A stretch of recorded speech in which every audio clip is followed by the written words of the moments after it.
jour, j'ai fait un voyage, je suis allé à Rio et j'ai pris des photos. Je suis arrivé là-bas aux alentours de 10 heures. La météo était pas très clémente, mais ça m'a pas dérangé.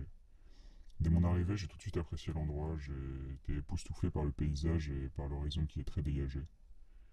En premier, je suis allé à l'un des endroits phares de la ville, c'est ce mur de tôle recouvert de végétation. Il est très imposant. J'ai pris la pause devant. En marchant un peu, je suis passé à côté de ce point d'eau. Je, je me suis arrêté quelque temps, je me suis assis au bord de l'eau. Il y avait une belle vue sur le mur de végétation. Ça, c'est l'emballage du repas que j'avais acheté sur le trajet, une petite brasserie qui était bien sympa. Là, c'est les bords du point d'eau où je me suis assis pour manger. C'était très joli. Ça, c'est des animaux qu'on trouve de partout là-bas. Ça s'appelle des pigeons. C'est des oiseaux gris et blancs avec des pattes oranges. Ensuite, je me suis installé avec ma chaise et mon parasol dans un petit parc très mignon. J'y suis resté une trentaine de minutes. Là, c'est moi devant le bloc électrique des abattoirs Pi. C'est très touristique, il y a beaucoup de touristes qui viennent se prendre en photo ici. Après, je me suis installé pendant 10-15 minutes avec ma chaise à côté d'un truc incontournable là-bas, c'est les colonnes sèches. C'est vraiment très typique. Et en marchant, je suis passé à côté de celle-ci. Il y en avait beaucoup plus. Ça, c'est l'emballage d'une boisson gazeuse que j'avais acheté pour me désaltérer parce que j'avais soif.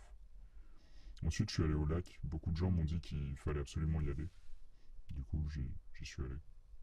Ça, c'est les bords de l'eau. Ça, c'est moi. Je me suis installé avec ma chaise et mon parasol. Et j'en ai profité pour feuilleter le guide touristique de là-bas. Là, c'est les alentours du lac. Et ça, c'est la vue depuis le lac. C'était très beau. Là, c'est quand je suis allé voir un des plus beaux bâtiments du pays. Il s'appelle l'Euratlantic Sarl Lagoon. En plus, j'ai eu de la chance, ce jour-là, il y avait une belle grue. Et c'était la première fois que j'en voyais une. Ça, c'est une barrière cadenassée à la grille d'une fenêtre. C'est marrant, je trouvais. Je me suis demandé qui avait fait ça et pourquoi. Ça, c'est deux blocs électriques qui sont moins connus que celui des abattoirs, mais pourtant ils sont beaucoup plus gros. Il y avait des tuyaux orange qui serpentaient autour. Là, c'est moi en train de faire comme si je touche la grue. Mais c'est juste un effet de perspective en fait. Chose typique de là-bas aussi, c'est les cartons. Il y en a beaucoup dans les rues, je trouve ça super, c'est très folklorique. Là, c'est les costumes traditionnels de là-bas, et on voit la grue dans le reflet de la vitrine. Après, je suis allé à un point de vue avec un très beau panorama. J'y suis allé parce qu'il était vivement recommandé par mon guide touristique. Ça, c'est l'escalier pour y monter. Il y avait le même emballage que celui qui était fourni avec le repas que j'avais acheté. C'est très typique de là-bas aussi. Ça, c'est le point de vue. On voyait deux grues d'ici. Je suis resté au moins une heure à regarder le panorama. Là, c'est le panorama qui était vraiment très beau. Là, c'est en bas du point de vue. Et là, c'est vraiment tout en bas du point de vue. Ça, c'est un autre très beau pigeon. Et en bas, il y avait un camion vert. Il était vraiment super. Là, c'est un endroit où il n'y avait plus de pavés sur la route et ça m'a vraiment impressionné. Là, je prends la pause dans le coin d'une rue. J'ai aussi vu des vélos en cage. Je me suis demandé si c'est une tradition. J'ai cherché dans mon guide, mais j'ai pas eu de réponse. Il y avait un trou dans le grillage de la cage à vélo.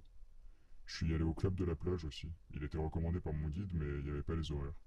Donc je me suis installé avec ma chaise et mon parasol et j'ai profité de l'endroit même si c'était fermé. Ah ça, je l'ai pris pour un ami qui travaille dans la ventilation, pour lui montrer que même aussi loin, les gens utilisent des ventilations. Ici, c'est le sol qui brillait, c'est comme s'il y avait des paillettes dans le goudron. Et ça, c'est la colline qui surplombe toute la ville. C'est là où ma visite s'est terminée. Il y avait une super vue sur le lac et sur les grues. Donc je me suis installé avec ma chaise et mon parasol pour profiter de mes derniers instants à Rio.